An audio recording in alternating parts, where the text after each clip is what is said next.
जी जैन साहब बताएं सर। बिल्कुल Anil ji, very good morning. वोल्टेम transformers, देखिए ये स्टॉक भी मेरे जेम्स में पहले भी आया हुआ है और काफी बार मैंने स्टॉक को कवर किया। रीजन बीइंग कि कंपनी के फंडामेंटल्स गजब है, प्रोमोटर्स बैकग्राउंड गजब है, पेडिग्री बहुत स्ट्रांग है।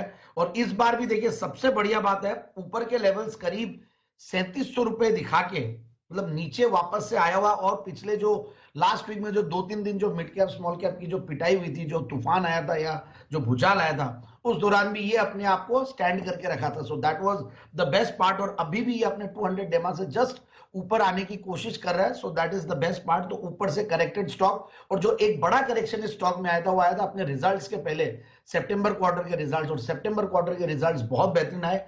जस्ट दैट कि स्मॉल कैप मिड कैप नहीं चल रहे, तो थोड़ा सा ये भी लैकलस्टर परफॉर्मेंस दिखा रहा था। बट अब लगता है कि बहुत बढ़िया एक परफॉर्मेंस आना चाहिए। और 1967 से कंपनी कार्यरत है, बड़ौदा बेस्ड कंपनी है।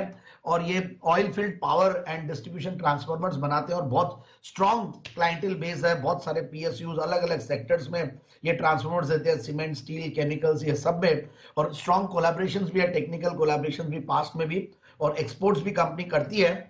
और अब मैं अगर आता हूं तो रेटिंग्स में देख रहा था कंपनी के, गजब की रेटिंग्स, AA की रेटिंग्स है, तो उससे और ज्यादा कॉन्फिडेंस आता है। एक 2500-2600 करोड़ की कंपनी और इस तरीके के रेटिंग्स और एक जीरो डेट कंपनी, तो स्ट्रॉन्ग क्रेडिट प्रोफाइल है। और 16-17 के पी मल्टीपल पे स्टॉक सस्ता लगता है मुझे। और 19 का रिटर्न ऑन कैपिटल एम्प्लॉयड, करीब 1.5% के लगभग का डिविडेंड यील्ड है। पिछले प्रॉफिट 3 साल का प्रॉफिट का कैगर 15-16% है। और पिछले अगर 5 साल की सेल्स की ग्रोथ देखें तो वो 13% है। जैसा कि मैंने कहा, जीरो डेट कंपनी है ही है। और ऑपरेटिंग प्रॉफिट मार्जिन भी सितंबर के क्वार्टर में बढ़े हैं, 12% से 15% आए हैं। इसलिए प्रॉफिट्स भी बहुत बढ़िया बढ़िया, टॉप लाइन तो बड़ी है। साथ साथ 35 करोड़ के पैट के सामने 46 करोड़ का पैट, तो वन ऑफ द बेस्ट। मैं बोलूंगा कि टीटीएम बेसिस पे ये साल गया इनका 155 करोड़ का बॉटम लाइन, मतलब टीटीएम बेसिस पे बॉटम लाइन 155 करोड़ और 2600 करोड़ की कंपनी। अब दूसरी बात ये देखिए, सबसे इंटरेस्टिंग, एफआईआईज ने अपनी स्टेक बढ़ाई है सितंबर क्वार्टर में, डीआईआईज ने अपनी स्टेक बढ़ाई है। और एफआईआईज में बहुत स्ट्रॉन्ग जो नेम्स आ रहे हैं वो नालंदा इंडिया इक्विटी फंड और नालंदा इंडिया फंड, तो ये करीब 17-18% इनकी होल्डिंग है। फिर डीआईआईज एफआईआईज के करीब 22% के लगभग। तो इस तरीके से 40% तो बहुत ही स्ट्रॉन्ग हैंड्स में गए हुए हैं, 50% प्रोमोटर्स के हाथ में है, और रिटेल पब्लिक के हाथ में बहुत कम शेयर होल्डिंग है। तो मुझे लगता है कि इस लेवल पे स्टॉक को लिया जाए 2950 2990 के टारगेट के लिए। ऊपर का लेवल्स मैंने कहा ही था कि करीब 3700 दिखाया हुआ है, तो उसके सामने अच्छा करेक्टेड स्टॉक है। डाउन साइड इसमें मुझे ज्यादा लगती नहीं है। सो टारगेट इज 2950 2990।